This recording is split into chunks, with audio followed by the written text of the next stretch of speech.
জয় নিতাই জয় গৌর। আজ আমরা জানব চাপাহাটি গ্রাম।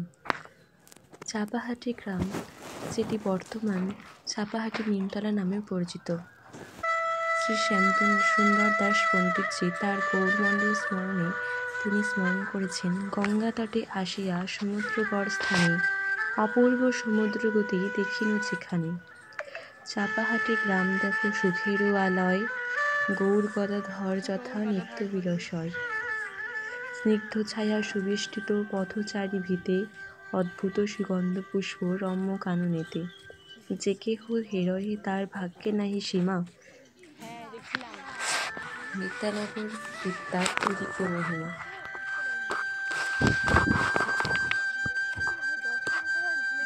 ভাবছি তাহলে আমার কিরকম কিছু লোক পাই গেছে।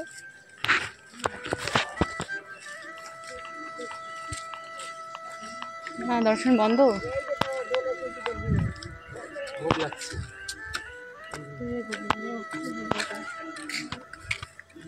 কি করবো তাহলে?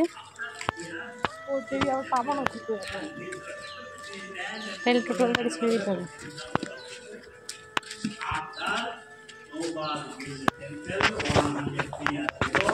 Long life, little different.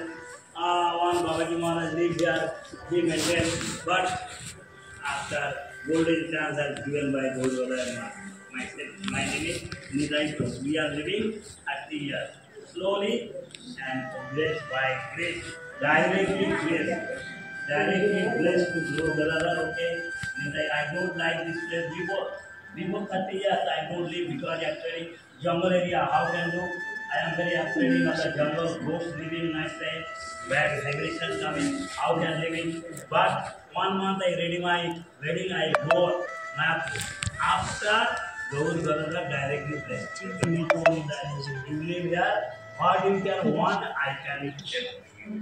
After slowly 30 years, slowly 30 years, I get established here, slowly progress. It is the history of the Champa, because we are living free of life. Gaur Gadadhar, my name is Nitai. Living free of life, okay? Yes. এখানে হলো গৌর গদাধর, এই দেখলেন এখানে 500 বছরের আগে মহাপ্রভু বিরাজ করছেন। এবার মহাপ্রভু যখন চলে যাবেন সামনে, দ্বিতীয় বারীনাথ নামে এক ভক্ত ছিল, উনি চরণ ধরে কান্নাকাটি করলো যে প্রভু আমার বাড়িতে থাকতে হবে। বললো না, আমি সন্ন্যাসী, তো আমি করবো। সন্ন্যাসী লোকের অনেক নিয়ম, বিশেষ করে স্ত্রীরা তাদের ক্ষতিকারক, মানে তাদেরকে ক্ষতি করে না, কিন্তু ভগবান তো টাকা কলঙ্কার কামিনী দুটো সব পৃথিবীতে ক্ষতিকারক।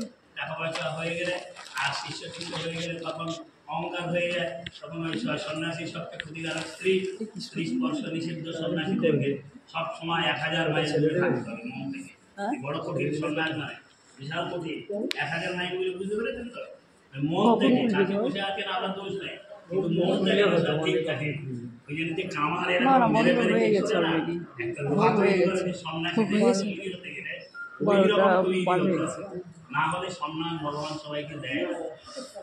সেই মহাপ্রভু তখন ওই চরণ ধরে কাঁদতে থাকলো, দ্বিতীয় বাড়ি না যে তোমাকে যেন থাকতে হবে না। মহাপ্রভু তখন নিয়ে কি করলেন, তিনি বললো ঠিক আছে, তোমার বাড়িতে আমি থাকবো বিগ্রহ রূপে। তখন এই 2 বিগ্রহ প্রকাশ করে ওনাকে দিলেন, উনি এই শিবের বিগ্রহ স্থাপন করলেন দ্বিতীয় বাড়ি না। তখন থেকেই সেবা পূজা শুরু হয়ে গেছে। এটা খুব প্রাচীন, আমাদের সমস্ত গৌরীয় জগতে সব মহারাজরা আসে, আমাদের এই প্রভু মাঝে মাঝে আছে, উনি হরিকথা শুনতে চায় বলে ওনার মনের ইচ্ছেটা, মানে আমি নিজেই বলতে মনে শুনতে চাই একটু আর কি, মানে আমাকে আবার না বললে বলি না, উনি বললেন আবার বলেন, কিন্তু আমি বলালাম, কিন্তু আমি বললাম না, উনি বললেন যে একটুখানি বলেন। উনি চলে যাচ্ছেন, ওনার তো ইচ্ছে ছিল ওনাদের সঙ্গে একটু কথা বলতে পারে, ঠিক আছে ওনারাও না।